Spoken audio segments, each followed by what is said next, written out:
dellu leen nuyu kon match Sénégal ak Zimbabwe ci mi-temps bi la ñu nekk Sénégal moo mëne ndax dugal na ñaari bit Zimbabwe moom dugalul dara Sadio Mané moo njëkk a dugal ginnaaw ba ci jógee Henri Saivet feelu ko ci benn coup franc mu mel ne nag loolu la ñuy waxtaane rek ci ay minutes yu gàtt avant ñuy dem seetaani waat deuxième mi-temps bi bu jeexee ñu ñëw fii toogaat débriefer match bi ngeen mën ci indi sax seen xalaat yéen ci Walf FM lay doon ci 88 628 99 99 nga teg ci 111 wax li nga xalaat ci match bi ak match yi nga xam ne mooy ñëw waxtaan wi ñi ci doon àndal leen ci àndal ba léegi muy Nicolas Sonko Lamine Boub ak coach Karim Mané Lamine yi jëkkee maa ngi wax sànq ne dafa mel ni Aliou Cissé daf leen dégg yow coach parce que coach daf ne bi ñuy commencé mu ne il faut ñu am ay joueurs yoo xam ne dañuy songi Zimbabwe pour ñu bañ a liggéey liñ bëgg a liggéey nga ne ko sa xel dal na ci parce que Mame Biram ak ligne bi mu àndal mën nañ ko mu mel ne loolu la ñu gis ci première mi-temps bi. waaw une première mi-temps parfaite man awma dara lu may reprocher équipe sénégalaise ne football nag équipe bi ngay taseel dina am ay moment forum yi boo demee ba mën ko concéder yow si après si ngay mën a développer waat ce jeu Sénégal am na moment forum def na li mu war a def maintenant lenn la ñu nga xam ne ba Zimbabwe daf ko am ñu fexe ba bañ leen bàyyi ñu dugal bi ñu ngi koy def neex na bien baax na mais deuxième mi-temps gëm naa ni bu ñu waree recommencer la même chose il faudrait que ñi nekk ci kanam gën a appliqué wu maam je lui concède le premier but qu'il a raté parce que du woon point pied fort am mais c'est celui qui est en train de mettre plus la pression sur cette équipe sur cette défense du Zimbabwe qui les empêche de développer leur jeu et surtout Kassandé bi nga xam ni moom moo doon pourvoyeur de balle aujourd'hui on l'a pas vu on a vu Gana Gueye très vif au milieu de terrain Cheikhou Kouyaté qui monte sur le porteur du ballon waxoon naa leen fii Sénégal dañuy transformé te ñun Lion ñun Sénégalais li ñu gën a bañ mooy nga tokkuñu ba ñu tokkoo rek ñu wan la suñu bopp. alors coach Karim Mané leneen loo xam ne seet nañ ko aussi mooy la dernière fois bi ñu dajee ak Tunisie doon nañ ci wax lu bari ne suñu milieu bi naari dañ ko nangu woon trop tey mu mel ne Henri Saivet bi ci dugg mel na ne mi ngi ciy liggéey quand même que ni milieu bi li mu ko coach ni ko Lamine waxee sànq ñi ñu ci doon séntu yëpp ñu ngi def nañ leen li xaar ci ñoom. dëgg la Saivet andi na li nga xamante ne ni moom lañ doon xaar ci moom et que aussi soo xoolee match bi da ngay xam ne Aliou Cissé jàngat na ko xool na ko bu baax waxtaan na ci également ak joueurs yi ba ñoom ñëpp ñu am conscience ci li nga xamante ni moom moo ne woon danger contre Tunisie ndaxte tey ji boo xoolee xam nañ ne Zimbabwe seen fort mooy monter ballon dañ leen ko tere dafa yéegal bloc bi ci kaw a kaw empêché leen ñu développé ñaari passe ñett pour mën a jot seen milieu de terrain yi donc relation boobu ñu dagg moo ñu indil bii bu suba teel tey ñoom tamit comme dañuy amuñu beneen alternative lu dul jokkonte wut li interprétation des lignes amuñu ko seen premier tiers ñun ñu favoriser dem dugal bii. très bien alors Cheikh Tidiane dès que Cheikh Tidiane Gomis disponible rek nga dugg ko ñu waxtaan ak moom rapidement Nicolas noonu nga ko gisee première mi-temps bi liñ ci jàngat exactement la même chose nga gis wala. Bon, à part qu'il n'y a pas une grosse différence par rapport à l'agressivité bi ñuy wax. On a vu une équipe sénégalaise très agressive yaakaar naa bi ñuy waxtaan sànq loolu la ñuy waxoon il faut ñu monter ci kaw adversaire yi et je pense que le premier but interceptation la Idrissa Gana mooy dagg trajectoire ballon zimbabwéen bi introduire Saivet qui met dans l'espace tir croisé et c'est le but que Sadio Mané a bu. Le deuxième but, pareillement, c'est le port de ballon de Diao Baldé Keita et je pense que là, ça a été tout bénef. Mais ce qui est important, Moustapha, li ñu war a relever, c'est vrai, Lamine Boub wax na ko sànq, il y a un moment boo xam ni da ngay am nekk sa temps fort. On a espacé notre temps fort. Le premier but, c'est le 9e minute, deuxième but, c'est le 12e minute, dans les 20 premières minutes. Mais après, l'équipe tunisienne est montée. Li ma aussi rafetlu juste, c'est le fait que suñu bloc xawoon wàcc tuuti.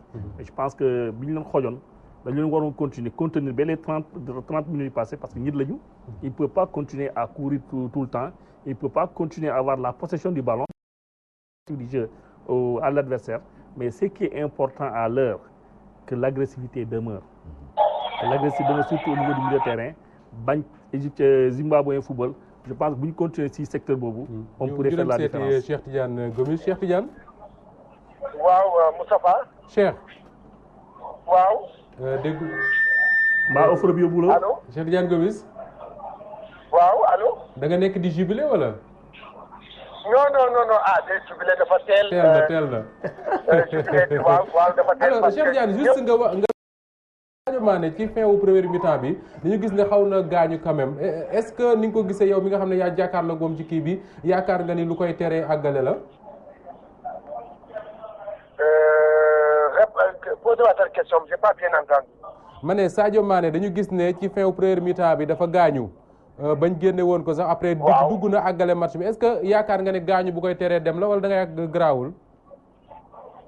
non bon man pour man gaañu boobu gaawul man je ne pense pas loolu tere ko continuer matcham 45 minutes bi je ne le pense pas xanaa mu amaat beneen choc mooy tax mu génn vraiment. alors Cheikh boo doon def benn jàngat globalement ci première mi-temps bi lan nga ñu ciy wax. parfait waaw parfait vraiment l'équipe a joué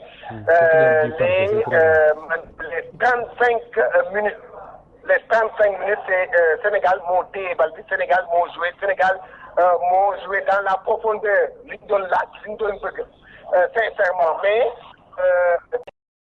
dernière minute yi nag a laissé loolu nag moo tax ñun ñu xaw a inquiété wu un peu ndax deuxième mi-temps contre Tunisie di ñëwaat loolu moo tax ñu inquiété wu mais dans l'ensemble la première mi-temps le Sénégal a dominé son sujet et le bal bi joué na le jeu.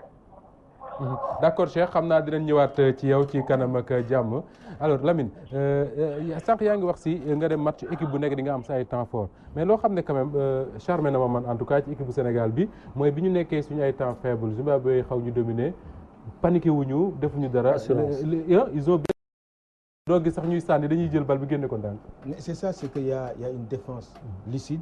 Kara qui est derrière et on le voit très engagé même Koulibaly parce que ils savent très bien qu'ils ont affaire à une équipe mordante, une équipe qui peut leur créer des problèmes. C'est pour ça qu'ils sont très concentrés et je vis aussi à chaque fois qu'ils récupèrent le ballon la relance elle est parfaite. Ils rejoignent le premier joueur qui est devant eux pour que celui-là sorte sur le flanc ñu génn dem. C'est vraiment parfait pour l'instant. Maintenant il va falloir pas qu'on dorme sur nos lauriers. C'est une bête blessée parce que leur entraîneur s'est porté favori. Il avait dit que eux il va pour gagner. Il vient de prendre 2 buts. C'est sûr que même si vous voyez la configuration de la fin de la première mi-temps, ils ont compris qu'ils pouvaient prendre un 3e but. Qu'est-ce qu'ils ont fait? Ils ont rabaissé leur équipe un peu plus bas pour revenir avec 2-0 au minimum à la mi-temps. Donc ce qui fait que quand ils vont revenir avec un autre engagement et en force. Donc il faudra que nos lignes et puis que Aliou Cissé ne se trompe pas sur les changements. Parce que le milieu de terrain, on a beaucoup couru. Ils ont beaucoup couru, ils ont beaucoup été agressifs. Donc, il y a des séquelles qui vont être lâchées. Il y aura des séquelles. Donc, il va falloir que Mokhol, judicieusement, qui ne tiendra plus avec ce les autres vont amener en deuxième mi-temps et qu'ils fassent les remplaçants qu'il faut. On a vu que Diao Baldé Keita, c'est fut vraiment une erreur de l'avoir sorti contre la Tunisie parce que ce qu'il est en train de faire en ce moment, c'est l'un des meilleurs joueurs de cette partie. Justement ci loolu sax laa bëgg ñu waxtaanee Lamine très rapidement ak Nicolas lu am solo parce que keroog nee nañ suñu joueurs yi daanaka 50 minutes bu ñu ko footballé ñu ci bari seen doole jeex na. Est-ce que match bii ñu jëm nii deuxième mi-temps bi mënuñu ci ragal quand même que ni taxawaay bi ñu am nii duñ ko mën a amaat su fekkee ne joueurs dañuy commencer di sonn. Je ne pense pas trop, je pense de 50. Je ne pense pas parce que yaakaar naa la seule chose qu'il ne faut pas faire wax na ko sànq c'est le changement. Il faut avoir une bonne lecture avant de faire changer les joueurs. L'autre aspect qui me fait un peu craindre, c'est par rapport à l'attitude de Cheikhou Kouyaté. Il a pris un carton jaune et je pense que ça c'est un peu le jeu approximatif de Cheikh Meng qui a perdu le ballon. Cheikh Kouyaté mu woon def daal bu ñu provoquer cette faute utile comme on le dit en jargon pour mu am carton jaune boobu. Léegi nan lay ñëwee ci match parce que là c'est sûr, il l'a dit. Le Zimbabwe va engager ce match avec une certaine dose d'agressivité, avec beaucoup plus de vivacité pour revenir très tôt à 2-1. Nan la ñuy defee à ce milieu de terrain peut-être les requinquer, les repositionner et voir comment aller tout de suite à la recherche du 3e but qui pourrait faire reculer cette équipe pour ne pas prendre le carton. Tu es tout espoir. Tout à fait. Alors coach loolu loo xam ne waxtaan nañ ko fii la dernière fois aussi te bi ñu demee ci deuxième mi-temps bi mu xaw ñu sonal lool mooy dañu waxoon ne suñu 15 minutes yu njëkk yi bu ñu mi-temps ba ñëw nañ fexe ba def lépp pour ba ci jël but jëluñu ci but malgré occasion yi tunisiens yi am yëpp tey nan nga yaakaar ne noonu la ñu war a taxawee ci 15 yu njëkk yi au moins pour que Zimbabwe bañ a ñëwaat. ni ñuy tàmbalee dañuy xamante ne moom moo ñu jël 2 buts c'est-à-dire équipe da ngay xool dooleem nga jéem ko néewal c'est-à-dire que ñoom tant que ñu ngi amee ballon ci suuf dañu koy indi léegi jafe-jafe nga leen di indi ci secteur boobu maanaam il faut que ñu indi la may tuddee premier rideau maanaam ñi ci kanam nañuy jéem a def le travail même bu ñuy sonn sax nañu empêcher monter ballon bi yomb deuxième chose bu ko defee ñoom dañuy perte ballon yi foofu et en ce moment troisième bi day dem. d'accord maa ngi leen di sant di leen gërëm yéen ñett ñëpp 20h jot na ba deuxième mi-temps bi commencé. ñu dem seetaani ko ju fàttali mën ngeen ci ànd ak Asim Ngom ak Ibrahima Ndiaye ci Walf FM bu jeexee ñun dinañ ñëw toogaat débriefé ko ñi ngi yaakaar ne victoire la ñuy waxtaane ci kanam jërë ngeen jëf ba ci kanam ak jàmm